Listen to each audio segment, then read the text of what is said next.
बिस्मिल्लाहिर्रहमानिर्रहीम। अस्सलाम वालेकुम। एमडी न्यूज़ टीवी के साथ मैं हूं आपका होस्ट राना दिलशाद। आज मैं मौजूद हूं गाजियाबाद में मकतूल सलीम के भाइयों के साथ, जिसको उसके दोस्तों ने धोखे से बुलाकर जान से मार दिया। मेरे साथ इस वक्त चश्मदीद गवाह मौजूद हैं जो मौका पर पहुंचे और मुलजमान से भी मौका पर बात की। ਘਰੋਂ ਲੈ ਕੇ ਗਏ ਸੀ ਉਹ ਹਰ ਵਕਤ ਉਹਦੇ ਨਾਲ ਹੀ ਰਹਿੰਦਾ ਸੀ। ਹਾਦਸੇ ਵਾਲੇ ਦਿਨ ਜਿਸ ਦਿਨ ਸਲੀਮ ਦੀ ਮੌਤ ਵਾਕਿਆ ਹੋਈ ਹੈ, ਉਸ ਤੋਂ ਪਹਿਲੇ ਕੋਈ ਆਪਸ ਚ ਉਹਨਾਂ ਦੀ ਕੋਈ ਲੜਾਈ ਝਗੜਾ ਹੋਇਆ ਹੋਵੇ? 1 ਮਹੀਨਾ ਪਹਿਲੇ ਕੋਈ ਝਗੜਾ ਛੋਟਾ ਜਿਹਾ ਹੋਇਆ ਸੀ ਨਾ, ਮਿਲਦੇ ਰਹੇ ਨੇ। ਉਹਨਾਂ ਦੇ ਦਿਲ 'ਚ ਕੋਈ ਰਸ਼ਨ ਜੋ ਹੈਗੀ ਹੈ, ਸਲੀਮ ਦੇ ਦਿਲ 'ਚ ਕੁਛ ਵੀ ਨਹੀਂ ਸੀ ਹੈ। ਇਹ ਉਹਨਾਂ ਨਾਲ ਸਾਫ਼ ਹੋ ਕੇ ਫਿਰਦਾ ਰਿਹਾ, ਲੇਕਿਨ ਉਹਨਾਂ ਨੇ ਕੋਈ 8-10 ਦਿਨ ਦੇ ਵਿੱਚ ਪਲਾਨ ਬਣਾ ਕੇ ਇਹਨੂੰ ਮੌਤ ਦੇ ਘਾਟ ਨੂੰ ਉਤਾਰ ਦਿੱਤਾ। ਇਹਨੂੰ ਕਬਰ ਨਹੀਂ ਸਵਾ ਦਿੱਤੇ ਉੱਥੇ ਜਾ ਕੇ। ਜਿਹੜੇ ਸਲੀਮ ਦੇ ਦੋਸਤ ਸੀ ਉਹਨਾਂ ਦੇ ਮਹੱਲੇ ਦੇ ਵਿੱਚ ਰੈਪੂਟੇਸ਼ਨ ਕੈਸੀ ਸੀ? ਉਹਨਾਂ ਦੀ ਰੈਪੂਟੇਸ਼ਨ ਕੁਛ ਅੱਛੀ ਨਹੀਂ ਸੀ ਹੈ, ਬਹੁਤ ਗੰਦੀ ਸੀ। ਲੇਕਿਨ ਅਸੀਂ ਸਲੀਮ ਭਾਈ ਨੂੰ ਕਹਿੰਦੇ ਸੀ, ਯਾਰ ਇਹਨਾਂ ਨੂੰ ਛੱਡ, ਇਹਨਾਂ ਦਾ ਪਿੱਛਾ ਛੱਡ ਦੇ, ਇਹਨਾਂ ਕੋ ਕੀ ਲੈਣਾ ਸੀ। ਨਹੀਂ, ਰੈਪੂਟੇਸ਼ਨ ਕੀ ਨਹੀਂ ਸੀ ਸਹੀ? ਉਹਨੇ ਕੋਈ ਨਸ਼ਾ ਪੱਟਾ ਕਰਦੇ ਸੀ ਜਾਂ ਕੋਈ ਜੂਆ ਵਗੈਰਾ ਖੇਲਦੇ ਸੀ? ਜਾਂ ਸਾਰੇ ਉਹਦੇ ਭੈਣ, ਉਹਦੇ ਅੱਬੂ, ਉਹਦਾ ਪਿਓ ਵੀ ਨਸ਼ਾ ਕਰਦਾ, ਉਹਦੇ ਭਰਾ ਵੀ ਨਸ਼ਾ ਹੀ ਕਰਦੇ ਨੇ। ਤੁਹਾਡਾ ਭਰਾ ਵੀ ਤੁਹਾਡੇ ਸਾਰਿਆਂ ਦੇ ਮਨਾ ਕਰਨ ਦੇ ਬਾਵਜੂਦ ਵੀ ਅਗਰ ਉਹਨਾਂ ਕੋਲ ਜਾਂਦਾ ਸੀ, ਉਹ ਵੀ ਨਸ਼ਾ ਕਰਦਾ ਸੀ? ਨਹੀਂ, ਉਹ ਨਸ਼ਾ ਨਹੀਂ ਸੀ ਕਰਦਾ। ਵਕੂਆ ਵਾਲੇ ਦਿਨ ਉਹਨੂੰ ਸਲੀਮ ਨੂੰ ਘਰੋਂ ਬੁਲਾ ਕੇ ਗਏ ਨੇ। ਸਲੀਮ ਜਦੋਂ 9 ਵਜੇ ਘਰ ਤੋਂ ਰੋਟੀ ਖਾ ਕੇ ਆਇਆ ਨਾ, ਠੀਕ ਹੈ, ਰੋਟੀ ਖਾ ਕੇ ਬਾਹਰ ਚਲੇ ਗਿਆ, ਹੱਸਦਾ ਖੇਡਦਾ ਗਿਆ। ਜ਼ਾਹਰ ਨਾਲ ਉਹ ਜਦੋਂ ਯਾਰ ਦੋਸਤ ਉਹਦੇ ਨਾਲ ਹੀ ਰਹਿੰਦਾ ਹਰ ਟਾਈਮ, ਤੇ ਉਸ ਦਿਨ ਵੀ ਉਹਦੇ ਨਾਲ ਹੀ ਸੀ। ਉਹ ਉਸ ਤੋਂ ਅਲੱਗ ਨਹੀਂ ਸੀ। ਉਹਨੇ ਸਾਨੂੰ ਫੋਨ ਕੀਤਾ, ਤੁਹਾਡੇ ਭਰਾ ਦਾ ਐਕਸੀਡੈਂਟ ਹੋ ਗਿਆ, ਰਾਹਗੀਰ ਬਣ ਕੇ। ਉਹ ਵੀ ਆਪਣੇ ਭੈਣ ਦੇ ਨੰਬਰ ਤੋਂ ਫੋਨ ਕੀਤਾ ਉਹਨੇ। ਗਿਆ ਗੱਡੀ ਲੰਘ ਗਈ ਇਹਦੇ ਉੱਤੋਂ। ਅੱਛਾ, ਰਿਸ਼ਕਾਨਾ ਕੋ ਫਿਸ ਗਿਆ, ਜਾ ਕੇ ਪਤਾ ਉੱਥੇ ਵੇਖ ਲਓ ਕਿ ਕੋਈ ਹਸਪੀਟਲ ਪਿਆ ਜੇ। ਅਸੀਂ ਵੇਖਿਆ ਚਿਹਰਾ ਸਾਫ਼ ਸੀ ਉਹਦਾ। ਜਿਨ੍ਹਾਂ ਨੇ ਤੁਹਾਨੂੰ ਫੋਨ ਕੀਤਾ ਹੈ ਉਹ ਰਾਹਗੀਰ ਨਹੀਂ ਬਲਕਿ ਦੋਸਤ ਸੀ? ਉਹਦੇ ਦੋਸਤ ਹੈਗੇ ਨੇ। ਅਸੀਂ ਤੇ ਕਿਹਾ ਇਹਦੇ ਦੋਸਤ ਨੇ, ਰਾਹਗੀਰ ਨਹੀਂ ਹੈਗੇ। ਅੱਛਾ, ਇੱਕ ਕਿੱਧਰ ਗਿਆ? ਕਹਿੰਦੇ ਉਹ ਭੱਜ ਗਿਆ। ਡਾਕਟਰ ਕਹਿੰਦੇ ਉਹ ਭੱਜ ਗਿਆ, ਇੱਕ ਫੜ ਲਿਆ ਸੀ। ਭੈਣ ਦੇ ਨੰਬਰ ਤੋਂ ਸਾਨੂੰ ਫੋਨ ਕੀਤਾ ਗਿਆ। ਉਹਨੇ ਆਪਣੀ ਭੈਣ ਦੇ ਨੰਬਰ ਤੋਂ ਫੋਨ ਕੀਤਾ। ਜਿਹੜਾ ਲੜਕਾ ਅਸਦ ਹੈ ਉਹਨੇ ਆਪਣੀ ਭੈਣ ਦੇ ਨੰਬਰ ਤੋਂ ਫੋਨ ਕੀਤਾ? ਜੀ ਸਰ। ਉਹਦੀ ਭੈਣ ਵੀ ਨਾਲ ਸੀ? ਸਾਰੇ ਨਾਲ ਹੀ ਨੇ। ਉਹਦੀ ਭੈਣ ਦਾ ਨਾਲ ਹੋਣਾ ਇੱਕ ਸਵਾਲੀਆ ਨਿਸ਼ਾਨ ਹੈ। ਨਹੀਂ, ਨਾਲ ਹੀ ਉਹ ਨੰਬਰ ਉਹਦੀ ਭੈਣ ਦਾ ਇਸਤੇਮਾਲ ਹੋਇਆ। ਨਹੀਂ, ਉਹਨੂੰ, ਮੇਰੇ ਭਾਈ ਨੂੰ ਤੇ ਇਹ ਚੀਜ਼ਾਂ ਦਾ ਸ਼ੌਕ ਵੀ ਨਹੀਂ ਸੀ ਆ। ਉਹਨੂੰ ਅਸੀਂ ਸ਼ਾਦੀ ਦਾ ਕਹਿੰਦੇ, ਉਹ ਕਹਿੰਦਾ ਮੈਂ ਨਹੀਂ, ਹੱਡੀਆਂ ਟੁੱਟੀਆਂ ਹੋਈਆਂ ਸੀ। ਥੋੜਾ ਮਾਰੋ ਉਹਦੀ ਹੱਡੀ ਟੁੱਟੀ ਜਾਣੀ, ਉਹ ਤੇ ਨਹੀਂ ਨਾ ਸਲਾਮਤ ਰਹਿਣੀ। ਜਿਵੇਂ ਉਹਨਾਂ ਨੇ ਥੋੜੇ ਮਾਰ ਕੇ ਉਹਨਾਂ ਨੇ ਹੱਡੀਆਂ ਤੋੜ ਦਿੱਤੀਆਂ। ਉਸ ਤਰ੍ਹਾਂ ਨਿਸ਼ਾਨ ਦੀ ਦੱਬ ਪਈ, ਇੱਕ ਚੀਜ਼ ਦੀ ਦੱਬ ਮਾਰੋ ਤਾਂ ਉਹਦੇ ਦੱਬ ਚਿੱਬ ਪੈ ਗਿਆ। ਉਹ ਹਿਸਾਬ ਉਹਦੇ ਜਿਸਮ ਦੇ ਕਿਸ ਹਿੱਸੇ ਦੀਆਂ ਹੱਡੀਆਂ ਟੁੱਟੀਆਂ ਸਨ? ਉਹਦੀ ਲੱਤ ਦੀਆਂ ਹੱਡੀਆਂ ਟੁੱਟੀਆਂ ਹੋਈਆਂ ਸੀ, ਚੂਗਨਾ ਟੁੱਟਿਆ ਸੀ, ਰੀੜ੍ਹ ਦੀ ਹੱਡੀ ਸੀ, ਇੱਕ ਗਰਦਨ ਦੀ ਸਮਝ ਲਓ ਉਹਨਾਂ ਨੇ ਤੋੜੀ ਹੋਈ ਸੀ। ਤੇ ਤੁਸੀਂ ਆਪਣੇ ਭਰਾ ਨੂੰ ਦੇਖਿਆ, ਮੁਲਜ਼ਮਾਨ ਵੀ ਉੱਥੇ ਸੀ, ਤੇ ਮੁਲਜ਼ਮਾਨ ਦਾ ਕੀ ਮੌਕਫ ਸੀ? ਮੁਲਜ਼ਮਾਨ ਦਾ ਇਹੀ ਕਹਿਣਾ ਸੀ ਡਾਕਟਰਾਂ ਨੂੰ, ਜੀ ਮੈਂ ਰਾਹਗੀਰ ਹੈਗਾ, ਕਿ ਮੈਨੂੰ ਰਾਹਗੀਰ ਐਕਸੀਡੈਂਟ ਹੋਇਆ ਸੀ ਤੇ ਮੈਨੂੰ ਉਠਾ ਕੇ ਹਸਪੀਟਲ ਲਾਇਆ। ਤੇ ਕਹਿੰਦੇ ਜੀ ਇਹ ਕੌਣ ਹੈਗਾ? ਮੈਂ ਕਿਹਾ ਜੀ ਇਹ ਉਹਦਾ ਦੋਸਤ ਹੈ। ਕਹਿੰਦੇ ਜੀ ਇਹ ਤੇ ਸਾਨੂੰ ਕਹਿ ਰਿਹਾ ਜੀ ਇਹ ਮੈਂ ਰਾਹਗੀਰ ਹਾਂ। ਮੈਂ ਕਿਹਾ ਜੀ ਇਹ ਝੂਠ ਬੋਲਦਾ। ਤੇ ਹਸਪੀਟਲ ਜਾਣ ਤੋਂ ਪਹਿਲੇ ਹੀ ਫੌਤ ਹੋ ਗਿਆ। ਫੌਤ ਹੀ ਲੈ ਗਏ ਨੇ ਉਹਨੂੰ ਡਾਕਟਰਾਂ ਨੇ ਕਿਹਾ ਜੀ ਫੌਤ ਹੀ ਐਸੇ, ਇਹਨੂੰ ਹੱਥ ਵੀ ਨਹੀਂ ਲਾਇਆ। ਉਹ ਤੁਹਾਡਾ ਭਾਈ ਦੇਖਿਆ ਤੇ ਉਹਦੀ ਅੱਖਾਂ ਖੁੱਲੀਆਂ ਸੀ ਤੇ ਮੂੰਹ ਵੀ ਖੁੱਲਾ ਸੀ ਉਹਦੇ ਸਿਰਫ ਸਿਰ ਤੇ ਇੱਕ ਨਿਸ਼ਾਨ ਸੀ। ਉਸ ਤੋਂ ਇਲਾਵਾ ਅਸੀਂ ਮੈਂ ਦੇਖਿਆ ਕਮੀਜ਼ ਉਠਾ ਕੇ ਵੀ ਨਿਸ਼ਾਨ ਮੈਨੂੰ ਨਜ਼ਰ ਕੋਈ ਨਹੀਂ ਆਏ। ਤੇ ਮੈਂ ਉਹਨਾਂ ਨੂੰ ਕਿਹਾ ਜੀ ਇਹਦਾ ਕਤਲ ਹੋਇਆ, ਇਹਦਾ ਐਕਸੀਡੈਂਟ ਨਹੀਂ ਹੈ। ਰਕਸ਼ਾ ਵੀ ਦੇਖਿਆ, ਰਕਸ਼ਾ ਵੀ ਬਿਲਕੁਲ ਸਹੀ ਸੀ। ਉਹ ਜਿਹੜੇ ਮੁਜਰਮ ਨਾਲ ਖੜਿਆ ਸੀ, ਇੱਕ ਤੇ ਭੱਜ ਗਿਆ ਤੇ ਦੂਸਰਾ ਬਿਲਕੁਲ ਠੀਕ ਸੀ, ਨਾ ਉਹਦੇ ਕੱਪੜੇ ਫਟੇ ਨੇ, ਨਾ ਉਹਨੂੰ ਕੋਈ ਮਸਲਾ ਹੋਇਆ।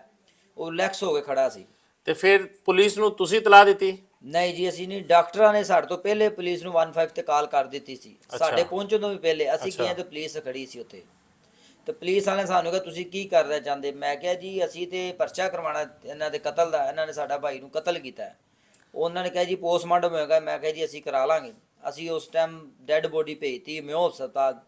ਜਿਸ ਟਾਈਮ ਪੋਸਟਮਾਰਟਮ ਹੋਣ ਲੱਗਾ ਉਹਦੇ ਕੱਪੜੇ ਉਤਾਰੇ ਨੇ ਡਾਕਟਰਾਂ ਨੇ। ਕੁਝ ਤਸਵੀਰਾਂ ਸਾਡਾ ਕਜ਼ਨ ਹੈ ਉਹਨੇ ਉਤਾਰੀਆਂ ਤੇ ਉਹਨੇ ਸਾਨੂੰ ਸੈਂਡ ਕੀਤੀਆਂ ਜੀ ਇਸ ਜਗ੍ਹਾ ਤੇ ਇਹਦੇ ਨਿਸ਼ਾਨ ਨੇ, ਮੁਖਤਲਿਫ ਜਗ੍ਹਾ ਤੇ। ਅਗਰ ਐਕਸੀਡੈਂਟ ਹੁੰਦਾ, ਰੋਡ ਤੇ ਐਕਸੀਡੈਂਟ ਹੁੰਦਾ, ਰਗੜ ਲੱਗਦੀ ਜਾਂ ਕੋਈ ਰਕਸ਼ਾ ਉਲਟਦਾ ਤੇ ਉਹਦੇ ਫਿਰ ਲੱਤ ਟੁੱਟ ਜਾਂਦੀ ਜਾਂ ਕੋਈ ਉਹਦੇ ਸਰ ਫਟ ਜਾਂਦਾ, ਕੋਈ ਚੀਜ਼ ਐਸਾ ਕੁਛ ਵੀ ਨਹੀਂ ਸੀ। ਦੂਸਰੇ ਜਿਹੜੇ ਨਾਲ ਸੀ ਉਹਨਾਂ ਦੇ ਵੀ ਸੱਟ ਲੱਗਦੀ? ਉਹਨਾਂ ਦੀ ਵੀ ਲੱਗ ਸਕਦੀ, ਉਹਨਾਂ ਦੀ ਲੱਤ ਟੁੱਟ ਸਕਦੀ, ਲੱਤ ਨਾ ਟੁੱਟਦੀ, ਉਹਨਾਂ ਜ਼ਖਮੀ ਹੋ ਜਾਂਦੇ, ਰਕਸ਼ੇ ਦਾ ਨੁਕਸਾਨ ਹੋ ਜਾਂਦਾ। ਐਸਾ ਕੁਛ ਵੀ ਨਹੀਂ ਸੀ ਹੈਗਾ।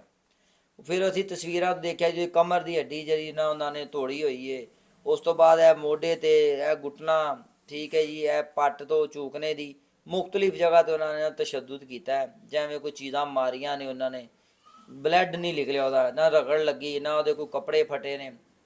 ਸਿਰਫ ਉਹਨੂੰ ਉਹਦੀ ਖੱਬੀ ਬਾਜ਼ੂ ਤੇ ਨਾ ਉਹਦੇ ਇੰਜੈਕਸ਼ਨ ਦਾ ਨਿਸ਼ਾਨ ਸੀ। ਉਹ ਕਾਹਦਾ ਸੀ ਉਹ ਸਾਨੂੰ ਨਹੀਂ ਪਤਾ। ਇੰਜੈਕਸ਼ਨ ਹਸਪੀਟਲ ਜਾ ਕੇ ਲੱਗਾ ਸੀ ਜਾਂ ਪਹਿਲੇ ਦਾ? ਨਹੀਂ, ਇਹ ਪਹਿਲੇ ਦਾ। ਡਾਕਟਰਾਂ ਦੇ ਹੱਥ ਵੀ ਨਹੀਂ ਲਾਇਆ ਉਹਨੂੰ, ਡਾਕਟਰਾਂ ਨੇ ਟ੍ਰੀਟਮੈਂਟ ਕੀਤੀ ਨਹੀਂ। ਜਦੋਂ ਡੈੱਡ ਹੈਗੇ ਸੀ ਉਹਨਾਂ ਨੇ ਨਬਜ਼ ਦੇਖੀ ਡੈੱਡ ਹੈਗਾ ਬੰਦਾ, ਉਹਨਾਂ ਨੇ ਉੱਥੇ ਛੱਡਤਾ ਹੈ ਕੱਪੜਾ ਪਾ ਕੇ। ਉਹ ਮੁਜਰਮ ਦੇ ਕੋਲ ਖੜੇ ਹੋ ਗਏ ਨੇ ਜਿਹਨੇ ਕਿਹਾ ਮੈਂ ਰਾਹਗੀਰ ਹੈਗਾ। ਉਹ ਸਾਡਾ ਵੇਟ ਕਰ ਰਹੇ ਸੀ ਕਿ ਸਾਨੂੰ ਉਹਨਾਂ ਨੇ ਫੋਨ ਕੀਤਾ ਹੈ ਕਿ ਇਹਦੇ ਪਿੱਛੋਂ ਵਾਰਸ ਆਉਣਗੇ ਕਿ ਅਸੀਂ ਕੋਈ ਵੇਖਾਂਗੇ। ਜ਼ਾਹਰੀ ਬਾਤ ਹੈ, ਜੇ ਅਗਰ ਡਾਕਟਰਾਂ ਨੂੰ ਭਜਨ ਦਿੰਦੇ ਤੇ ਫਿਰ ਉਹਨਾਂ ਨੂੰ ਜਵਾਬਦਾਰ ਹੋ ਜਾਣਾ ਸੀ ਕਿ ਇਹ ਬੰਦਾ ਤੁਹਾਡੇ ਕੋਲ ਆਇਆ ਕੌਣ ਛੱਡ ਕੇ ਗਿਆ, ਕਿੱਧਰੋਂ ਆਇਆ। ਉਹ ਫਿਰ 11 22 ਨੂੰ ਉਹਨਾਂ ਨੇ ਆਪਣੇ ਨੰਬਰ ਤੋਂ ਫੋਨ ਕੀਤਾ, ਮੈਨੂੰ ਵੀ ਆਪਣੇ ਨੰਬਰ ਤੋਂ ਕਾਲ ਕੀਤੀ ਉਹਨਾਂ ਰਾਹਗੀਰ ਬਣ ਕੇ। ਤੇ ਫਿਰ ਉੱਥੇ ਅਸੀਂ ਗਏ ਹਾਂ ਜੀ, ਉੱਥੇ ਪੁਲਿਸ ਨੇ ਆਪਣੀ ਰਿਆਸਤ 'ਚ ਲੈ ਲਿਆ ਤੇ SHO ਨੇ ਪਰਚਾ ਕੀਤਾ ਇਹ ਰਕਸ਼ਾ ਦੇਖ ਕੇ। ਉਹਨੇ ਕਿਹਾ ਰਕਸ਼ਾ ਲੈ ਕੇ ਆਓ ਤੇ ਅਸੀਂ ਫੇਰ ਦੇਖਾਂਗੇ ਕਿ ਐਕਸੀਡੈਂਟ ਹੈ ਜਾਂ ਨਹੀਂ। ਅੱਧਾ ਘੰਟਾ SHO ਨੇ ਮਨਾਵਾ ਥਾਣਾ ਵਾਲੇ SHO ਨੇ ਦੇਖਿਆ ਰਕਸ਼ੇ ਨੂੰ ਕਿ ਉਹਨੇ ਕਿਹਾ ਜੀ ਇਹ ਕਤਲ ਹੋਇਆ, ਇਹਦੇ ਤੇ 302 ਦੀ FIR ਕਟਾ ਦਿਓ। ਤੁਹਾਨੂੰ ਕਿਸ ਤਰ੍ਹਾਂ ਸ਼ੱਕ ਹੋਇਆ ਕਿ ਤੁਹਾਡੇ ਭਰਾ ਦੇ ਕਾਤਲ ਜਿਹੜੇ ਨੇ ਉਹ ਲੜਕੇ ਨੇ? ਉਹ ਕਾਤਲ ਲੜਕੇ ਹੈ ਨੇ, ਅਸੀਂ ਆਪਣੇ ਭਾਈ ਨੂੰ ਮਨਾ ਕਰਨੇ ਸਰ ਲੜਕੇ ਠੀਕ ਨਹੀਂ ਹੈਗੇ, ਵਾਰਾ ਹੈਗੇ ਨੇ ਮਹੱਲੇ ਦੇ, ਇਹਨਾਂ ਦੇ ਨਾਲ ਨਾ ਬੈਠਾ ਉਠਿਆ ਕਰੋ। ਕਿਉਂਕਿ ਇਹਨਾਂ ਦੇ ਸਾਨੂੰ ਪਤਾ ਸੀ ਨਾ ਉਹਨਾਂ ਦੇ ਵਾਲਦ ਵੀ ਨਸ਼ਾ ਕਰਦੇ ਨੇ, ਉਹਦੇ ਭਾਈ ਵੀ ਨਸ਼ਾ ਕਰਦੇ ਨੇ, ਉਹਨਾਂ ਦੀ ਸਿਰਫ ਉਹਨਾਂ ਦੀ ਰੈਪੂਟੇਸ਼ਨ ਕੋਈ ਸਹੀ ਨਹੀਂ ਸਾਨੂੰ ਨਜ਼ਰ ਆਉਂਦੀ।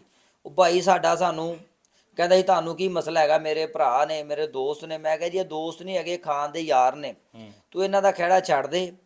ਤੇ ਇਹਨਾਂ ਨੇ ਮੈਨੂੰ ਕਿਹਾ ਸੀ ਸਾਲ ਪਹਿਲੇ ਹੀ, ਮੈਂ ਕਿਹਾ ਤੈਨੂੰ ਇਹਨਾਂ ਨੇ ਇੱਕ ਦਿਨ ਮਾਰ ਦੇਣਾ।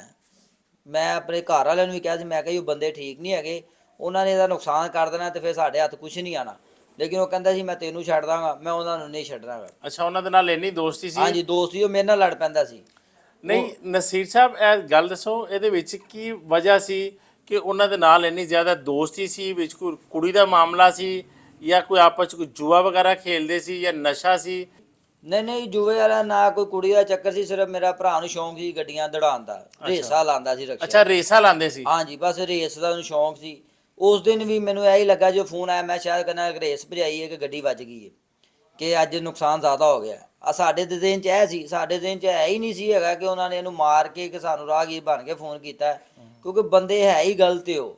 ਕਿਆ ਆਇਆ ਇਸ ਤਰ੍ਹਾਂ ਤੇ ਨਹੀਂ ਕਿ ਉਹ ਰੇਸ ਦੇ ਦੌਰਾਨ ਵਾਕਈ ਕੋਈ ਐਕਸੀਡੈਂਟ ਹੋ ਗਿਆ ਹੋਵੇ? ਨਹੀਂ ਰੇਸ ਹੋਈ ਨਹੀਂ, ਪੂਰੀ ਨਹਿਰ ਤੇ ਦੇਖਦੇ ਗਏ, ਕੋਈ ਐਸਾ ਚੀਜ਼ ਨਹੀਂ। ਰਕਸ਼ਾ ਵੀ ਉੱਥੇ ਬਿਲਕੁਲ ਸਹੀ ਖੜਾ ਹੈ। ਉਹ ਨਾ ਜੋ ਕੋਈ ਰੇਸ ਹੁੰਦੀ ਹੈ, ਕੋਈ ਰੇਸ ਲੱਗੀ ਹੈ ਜੀ, ਰਕਸ਼ਾ ਉਲਟ ਗਿਆ ਜਾਂ ਵੱਜ ਗਿਆ, ਉਹ ਸਮਝ ਆਉਂਦੀ ਹੈ। ਉਹਨਾਂ ਦਾ ਵੀ ਕੋਈ ਨੁਕਸਾਨ ਨਹੀਂ ਹੋਇਆ, ਸਿਰਫ ਭਾਈ ਦੀ ਮੌਤ ਹੋਣੀ ਸੀ। ਰਕਸ਼ਾ ਵੀ ਬਿਲਕੁਲ ਠੀਕ ਹੈ, ਰਕਸ਼ਾ ਵੀ ਥਾਣੇ ਖੜਾ ਹੈ, SHO ਦੇ ਕੋਲ ਖੜਾ ਹੈ, ਮਨਾਵਾ ਥਾਣਾ।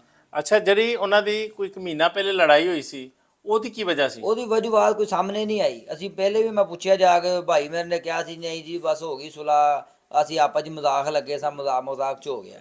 ਕੋਈ ਲੈਣ ਦੇਣ ਦਾ ਮਾਮਲਾ? ਨਹੀਂ ਲੈਣ ਦੇਣ ਦਾ ਕੋਈ ਮਸਲਾ ਨਹੀਂ ਹੈਗਾ, ਐਸਾ ਕੋਈ ਕੰਮ ਨਹੀਂ ਹੈਗਾ। ਕੋਈ ਲੈਣ ਦੇਣ ਦਾ ਕੋਈ ਪੈਸਾ ਹੋਵੇ ਤਾਂ ਮੈਨੂੰ ਖਬਰ ਹੁੰਦੀ, ਉਹ ਮੇਰੇ ਕੋਲ ਲੈ ਲੈਂਦਾ ਸੀ ਪੈਸੇ, ਲੜ ਕੇ ਲਵੇ ਜਿੰਜ ਮਰਜ਼ੀ ਹੋਵੇ। 2 ਦਿਨ ਪਹਿਲੇ ਮੇਰੇ ਕੋਲ 2000 ਰੁਪਏ ਲੈ ਕੇ ਗਿਆ। ਅੱਛਾ, ਹੁਣ ਪੁਲਿਸ ਵੱਲੋਂ ਤੁਹਾਡੇ ਨਾਲ ਤਾਵਨ ਕੀਤਾ ਜਾ ਰਿਹਾ? ਪੁਲਿਸ ਆ ਤੇ ਸਾਡਾ ਤਾਵਨ ਕਰ ਰਹੀ ਹੈ। ਜਿਹੜਾ ASI ਸਬ ਇੰਸਪੈਕਟਰ ਹੈਗਾ ਨਾ ਖਾਲਦ, ਉਹ ਬਸ ਕਿਸੇ ਤਰੀਕੇ ਨਾਲ ਸ਼ਕਲ ਦੇਣਾ ਚਾਹ ਰਿਹਾ ਐਕਸੀਡੈਂਟ ਦੀ, ਕਿਉਂਕਿ ਐਕਸੀਡੈਂਟ ਮੈਂ ਕੈਮਰੇ 'ਚ ਵੀ ਦੇਖ ਕੇ ਆਇਆ, ਕਿਰਪਾਨ 'ਚ ਵੀ 3 ਘੰਟੇ ਬੈਠ ਕੇ ਐਕਸੀਡੈਂਟ ਹੀ ਨਜ਼ਰ ਆਇਆ। ਹਾਂਜੀ 3:43 ਤੇ ਮੈਨੂੰ ਕਾਲ ਆਉਂਦੀ ਹੈ ਐਕਸੀਡੈਂਟ ਦੀ, ਤੇ 3:44 ਤੇ ਕੁਛ ਸੈਕਿੰਡ ਦਾ ਰਕਸ਼ਾ ਕੈਮਰੇ ਦੀ ਵੀਡੀਓ 'ਚ ਆ ਰਿਹਾ, ਕਿਉਂਕਿ ਮੈਨੂੰ 1.5 ਮਿੰਟ ਪਹਿਲਾਂ ਹੀ ਕਾਲ ਆ ਗਈ ਹੈ, ਐਕਸੀਡੈਂਟ ਹੋਣ ਤੋਂ ਪਹਿਲਾਂ ਹੀ ਕਾਲ ਕਰਤੀ ਉਹਨਾਂ ਨੇ, ਤੇ रक्षा होने तो बाद कैमरे की रिकॉर्डिंग जा रहे हैं। मेरे भाई को दोस्तों ने धोखे से बुलाया और जान से मार दिया।